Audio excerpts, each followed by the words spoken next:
अध्याय 17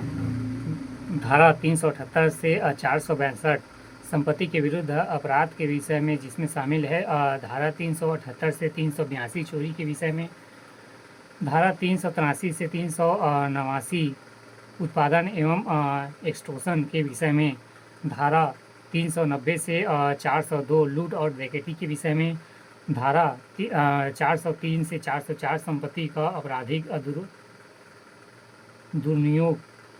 मिसप्रॉफेशंस, धारा 405 से 409 आपराधिक न्याय संगत ब्रेट ऑफ ट्रस्ट, धारा 410 से 414 चुराई हुई संपत्ति प्राप्त करने के विषय में, धारा 415 से 420 छल के विषय में, धारा 321 से धारा 421 से 424 कपटपूर्ण विलेखों और असंपत्ति व्ययों के विषय में, धारा 425 से 440 रिस्ट मिसचीफ विषय के संबंध में, धारा 441 से 462 आपराधिक अत्याचार ट्रेसपास के विषय में।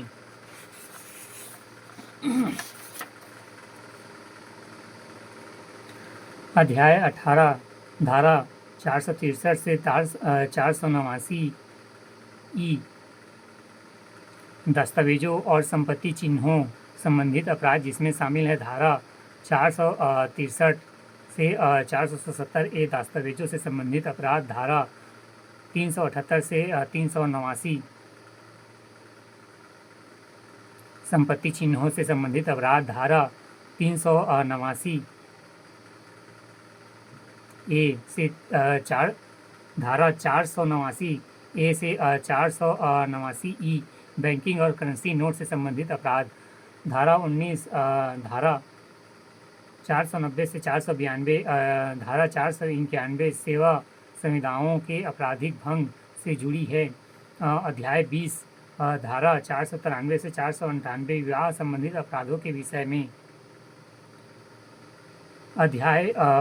20 ए धारा 498 ए पति या पति के नातेदारों द्वारा क्रूरता के विषय में, धारा 21 499 से 502 मानहानि के विषय में। अध्याय 22 धारा 503 से 510 आपराधिक अभित्रास अपमान और क्षोभ के विषय में। अध्याय 23 धारा 511 आजीवन कारावास एवं अन्य कारावास में दंडनीय अपराधों का प्रयत्न। आईपीसी कुछ महत्वपूर्ण धाराओं का विवरण। धारा 120 आपराधिक षड्यंत्र करने पर दंड, जब दो या दो से अधिक व्यक्ति द्वारा किए गए षड्यंत्र साजिश करने पर भारतीय दंड संहिता की धारा 120 के प्रावधानों पर बीएनएस के अंतर्गत 61 में रखा गया है, जिसमें दो या उससे अधिक वर्ष के लिए सजा का प्रावधान है। धारा 121 इसके अनुसार जो कोई भारत सरकार के विरुद्ध युद्ध करेगा या ऐसा युद्ध करने का प्रयत्न करेगा या ऐसे युद्ध करने का दुष्प्रेरणा करेगा तो उसे मृत्युदंड या आजीवन कारावास से दंडित किया जाएगा और साथ ही वह आर्थिक दंड के लिए भी उत्तरदायित्व होगा।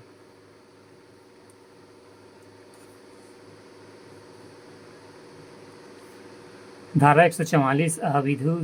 विधि विरुद्ध जनसमूह के विषय में सदस्य द्वारा किए गए अपराध में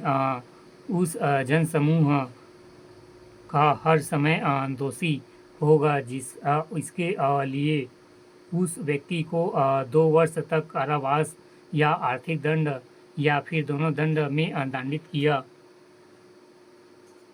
धारा 147 से 148 इसके अनुसार अगर कोई भीड़ में शामिल होकर हिंसा करता है और वे उपद्रव करने का दोषी है तो उसे 2 से 3 साल की अवधि के लिए कारावास एवं जुर्माने की सजा का प्रावधान है, जिसमें 2 वर्ष तक बढ़ाया जा सकता है।